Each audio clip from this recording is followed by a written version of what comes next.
Your Grace, I'm afraid I bring terrible news. The dead have broken through the wall. Good. Definitions for words can often be messy. If someone asks another person a word's meaning, it won't be precise or straightforward. They'll describe emotional reactions or feelings associated with it. It's like the classic question of how do you tell a blind person what the color red is? The answer usually goes something like passion, love, rage, anger. But what Game of Thrones would say is it can be all of those at once, with a little blood and fire. The most important definition that the show dances around is that of power. Throughout the entire series, there are many interpretations of it that are given out by characters originating from all sorts of different social strata. Varys might think power resides in the perception of men. Joffrey might say fear is what inspires loyalty and dominance. And Tywin Lannister would lecture you about the values of finance. The only commonality between these definitions is that they were all given by people who are dead now. The way Game of Thrones explains power in its final season is not a lecture about definitions, but an analysis of what power is not, always providing the contradictions that power exhibits.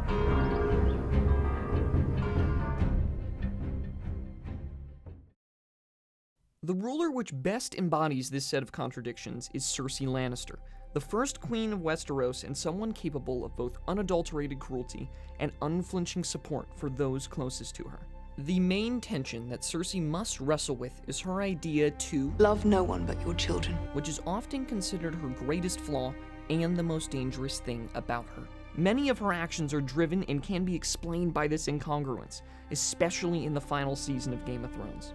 Cersei is a broken person after all of her children die. She no longer has the materialized image of her humanity she used to cling onto the shred of decency she had left, and she feels as if the world must suffer for what it stole from her. Her play to not send her army north to fight the Night King is indicative of this change. She knows she is currently harboring an unborn child, and the fear that her love might once again be scorned by the cold, unfeeling night that will set on the world is too much for her to bear. So she decides to make the political consideration that she is so accustomed to, consolidating her power to sabotage those that oppose her.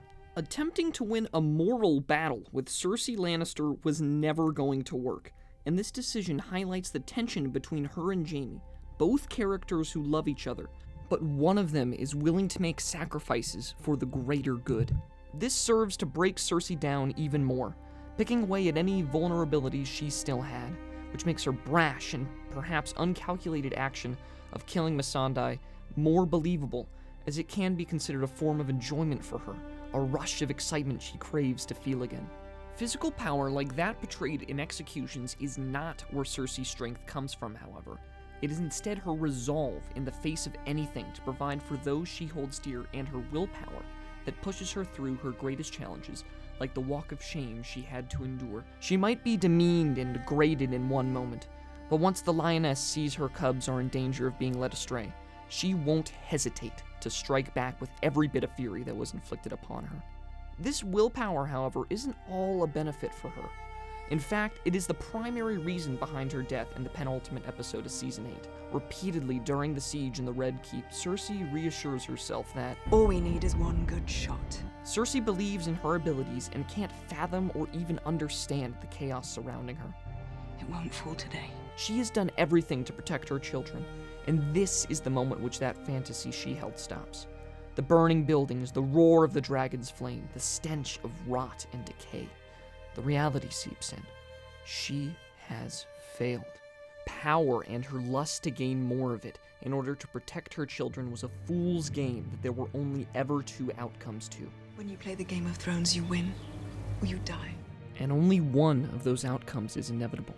In a mad haze of anger, frustration, and most importantly, fear, she runs to safety and sees Jaime, the anchor she has been looking for.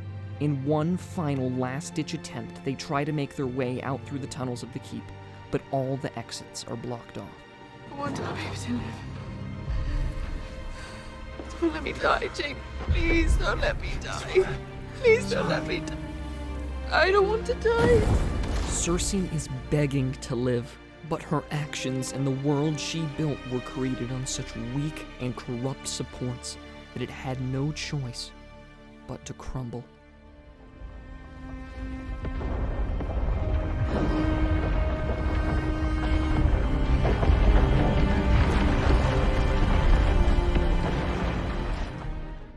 Cersei is perhaps the most tragic figure in Game of Thrones, which is saying quite a bit. She had one wish to be queen, but the reality of the political game she had to play hardened her to a point that basic human emotions that keep all of us in line became increasingly foreign to her, until they eventually vanished. The power she gained from her conviction only served to become the boulders which crushed her. The point of this essay was never intended to be an analysis of Cersei as a character, but in fact how power affected every character in the show in the final season. But something about Cersei drew me in. There's a lot of contempt for what the showrunners did, but what I hope you can see is they knew the characters they were writing for. Cersei might have been a strong female leader, but it was inevitable she would fall to the same characteristics which made her. She was self-destructive, unloving, and cruel, but she wanted to be just the opposite. Her character and fate serve as a warning that power will not be what we all think it to be. It won't be only the pleasures of wealth and servants and accessibility we connect it with. It will be like the color red, passionate, emotional, fiery, unforgiving, and perhaps even a little bloody.